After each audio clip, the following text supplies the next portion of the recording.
नमस्कार, मैं हूं डॉक्टर सरोज कुमार, शिशु रोग विशेषज्ञ। और आज हम बात करेंगे न्यूबॉर्न यानी नवजात शिशु को कब से नहलाना शुरू करें और कितने दिनों पे नहलाएं।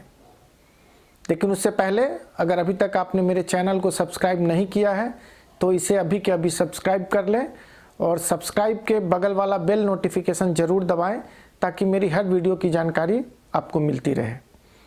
तो आइए चलते हैं बच्चों को कब से नहलाना शुरू करें। तो जैसा कि आप सब जानते हैं कि जब बच्चा माँ के पेट में होता है तो थ्रू आउट 9 महीने तक वह पानी के थैली में तैरता होता है। उस पानी को हम लोग एमनियोटिक फ्लूइड कहते हैं।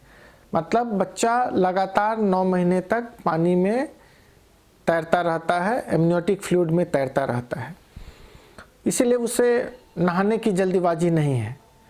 सबसे पहले जब बच्चा होता है तो डिलीवरी के तुरंत बाद उसे अच्छे से साफ़ कर कर और गर्म कपड़े में लपेट कर हम लोग माँ के पास देते हैं। कोशिश करना है कि जो कमरा हो जिसमें माँ और बच्चा है वो गर्म हो। बच्चों को नहलाने की बात करें तो ये 2 तरह से हो सकता है। एक तो स्पंज बाथ होता है, दूसरा डीप बाथ। स्पंज बाथ का सीधा मतलब ये होता है, अगर सरल शब्दों में कहा जाए तो कपड़ा भिंगाकर बच्चों को पोंछना, ये स्पंज बाथ हो गया।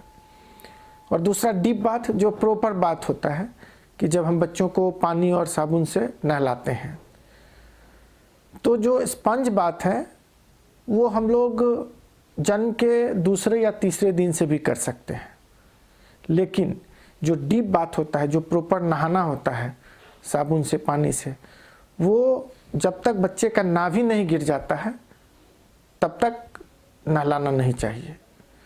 तो कहने का मतलब कि हम लोग बच्चे को जन्म के 2-3 दिन के बाद से स्पंज बाथ कर सकते हैं।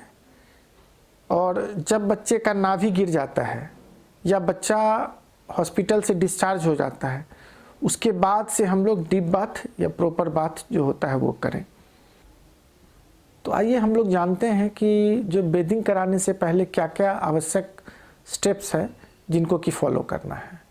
तो चाहे स्पंज बाथ हो या डीप बाथ कराएं, जो कुछ ज़रूरी चीज़ें हैं उनको ज़रूर आप ध्यान में रखें। जिस कमरा में आप बेदिंग करवा रहे हों वो कमरा गर्म हो, उस कमरे में हवा का झोंका नहीं हो, कमरे की खिड़कियां बंद हो, फ़ैन को बंद कर लीजिए और तब फिर आप बेदिंग कराना शुरू करें।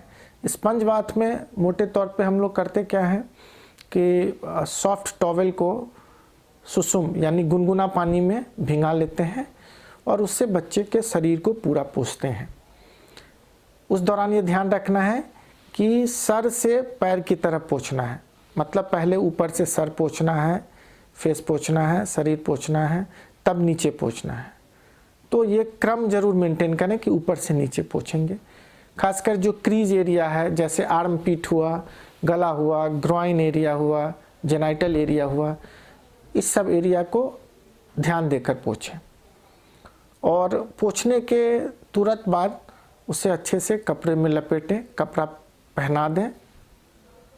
उसी तरह जब आप डीप बाथ करते हैं उसके लिए ज़रूरी है कि जो आपका कमरा हो वो गर्म हो, कमरे की खिड़कियाँ बंद हो, फ़ैन वगैरह नहीं चले। छोटे बच्चों के लिए बेदिंग टब आता है, उसमें आप नहलाएं। और उसमें करना यह है कि टब का लगभग आधा या 2/3 भाग पानी से भरा हुआ होना चाहिए। और उसमें बच्चे को रखने के दौरान ये ध्यान रखना है कि बच्चे का सर और जो शरीर होता है वो आप अपने बाएं हाथ से सपोर्ट करें। और उसी तरह ऊपर से नीचे नहलाना है, ऊपर से नीचे करके नहलाना है। डायरेक्ट पानी बच्चे के मुंह पे नहीं गिराना है ना। और जब आप साबुन यूज़ करते हैं तो आप ध्यान रखेंगे कि ऐसा साबुन यूज़ करें या ऐसा शैम्पू यूज़ करें जो नो टियर सोप और नो टियर शैम्पू हो, ताकि बच्चों की आँखों में इरिटेशन नहीं हो।